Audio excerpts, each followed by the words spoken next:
জায়গা আনতে কত পরিশ্রম করতে হয়েছে আমাকে?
আচ্ছা, মূলত কি চিন্তা ভাবনা থেকে আপনাদের এই প্রতিমা তৈরি করেছেন? দেখুন, আমরা এবছর 24 অগস্টে বালক সংঘ রোপণ করলাম অদ্বৈত সড়ক মদন গোপাল ঠাকুর বললেন।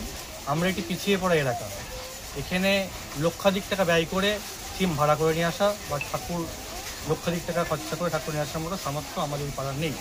তাই আমাদের পাড়ার ছোটো ছোটো বাচ্চারা নিজেরাই থিম এবং প্রতিমা মুক্ত পুঁতি দিয়ে তৈরি করেছে। মুক্ত পুঁতি কি এগুলো কি কিনে নিয়ে আসা নাকি উৎকৃষ্ট কোনো একটা জিনিস? পুঁতিগুলো কিনে নিয়ে আসা। আচ্ছা, কতটা লেগেছে, কত সময় লেগেছে? লক্ষাধিক সময় লেগেছে, প্রায় 1 মাসের বেশি।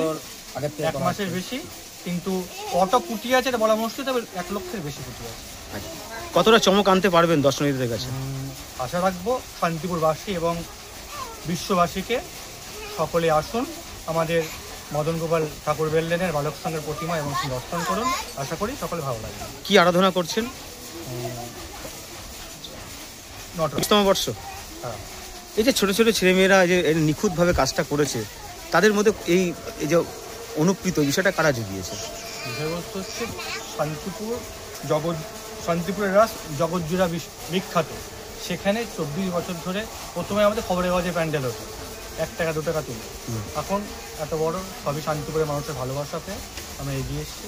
আশা রাখি আপনার শান্তিপুরবাসী এবং আগত এবং বহিরাগত সকলে আসুন, আমাদেরকে ভালোবাসুন, যাতে আমরা আগামী বছরগুলোতে আরও আপনাদেরকে ভালোভাবে উপস্থাপনা করতে পারি। আপনার নাম? আমার নাম সুজিত কুণ্ডু, বালক সংঘের সদস্য।